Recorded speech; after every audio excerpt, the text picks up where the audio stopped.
မိုးတွေကလည်းထီးကြီးမဲကြီးရွာနေတာဆိုတော့ဘူရာယုံထဲမှာခရီးသည်တွေပိတ်မိနေကြတာပေါ့ပြင်းပြင်းရှိတာနဲ့ထူးထူးဆန်းဆန်းလူတယောက်ကတွန့်မှရှိတဲ့ပုံပြင်တွေကတပုတ်ကိုဖောက်တယ်ချပါလေရောဘေးနာကလူတယောက်ဝတ်ထားတဲ့အကွက်ကြားတီရှပ်လေးကိုကြည့်ပြီးသူကဒီလိုစပြောပြတာတခါကအကီရာဆိုတဲ့ကမ္ဘာစစ်တွင်ချန်ပီယံဟာစူပါဘလူးလို့ခေါ်တဲ့အဆင့်မြင့်ကွန်ပျူတာကြီးနဲ့ရှင်ပြိုင်ခဲ့ဘူးတဲ့အကီရာကတစ်စက္ကန့်မှာအကွက်3ကွက်ပဲတွက်နိုင်ချိန်မှာဟိုဆက်ကြီးကအကွက်တန်း20ကျော်အထိတွက်နိုင်တာဆိုတော့အဖေကသိတာနေတာပေါ့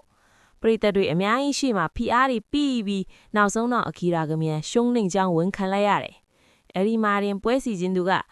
လူသားတယောက်ကွန်ပျူတာကိုရှုံးတာပထမဆုံးပဲလို့ကြီးညာလိုက်တော့အခီရာမှာရှက်လွန်းလို့မျက်နှာကြီးပြာနှံ့သွားတာပေါ့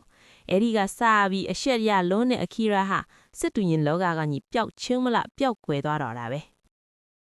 3နှစ်ကြာပြီးနောက်မှာတော့အကီရာဟာအရက်သမားလမ်းဘေးလူသက်ဘဝနဲ့အမိုက်ပုံဘေးမှာအိတ်နေရတဲ့အထိဖြစ်သွားခဲ့တယ်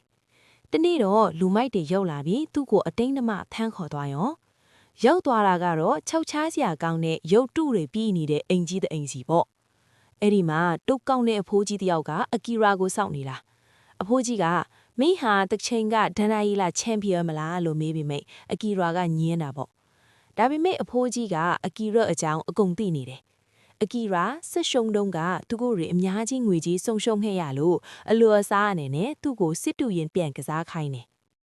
အခီရာကမကစားချင်ပေမဲ့အဖိုးကြီးကထုကိုစိတ်ပိုင်းဆိုင်ရာခြောက်လန့်ပြီးကစားပွဲထဲဆွဲသွင်းလိုက်တယ်။ထူးဆန်းတာကအဖိုးကြီးကစစ်တို့ရင်ဆိုတာစစ်မြေပြင်ပဲအယုတ်တွေကတကယ်လူသားတွေပဲလို့ပြောနေတာ။ရုတ်တရက်အခီရာစိတ်ထဲမှာမြင်ကွင်းတွေကပြောင်းလဲကုန်တယ်။လမ်းပေါ်ကလူတွေဟာစစ်တို့ရင်ရုပ်တွေဖြစ်ကုန်ပြီးအဖိုးကြီးကစစ်တို့ရင်ခုံပေါ်ကနေရုပ်တရုပ်ကိုစားလိုက်တဲ့အချိန်မှာအဖေမှာလဲလူတယောက်အသက်ခံလိုက်ရတာကိုမြင်လိုက်ရတယ်။အခီရာလည်းကြောက်လန့်တကြနဲ့သူ့ဆရာဝန်စီပြေးသွားပေမဲ့ဆရာဝန်ကဒါတွေဟာစိတ်အာယုံခြောက်ခြားတာပါပဲလို့ပဲပြောတယ်။ဒါပေမဲ့မကြဘူးဆရာဝန်ကြီးလည်းသွေးတွေအန်ပြီးတိတ်ဆုံးသွားရော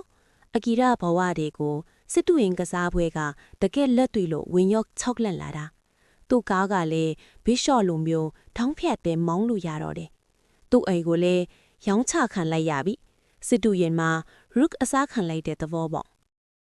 နောက်ဆုံးမှာတော့အကီရာဟာသူ့ဇနီးတဲ့ကူမီကိုကယ်ဖို့အထက်အဖိုးကြီးစီပြန်သွားပြီးပွဲကိုအဆုံးသတ်ဖို့ဆုံးဖြတ်လိုက်တယ်။ကစားပွဲက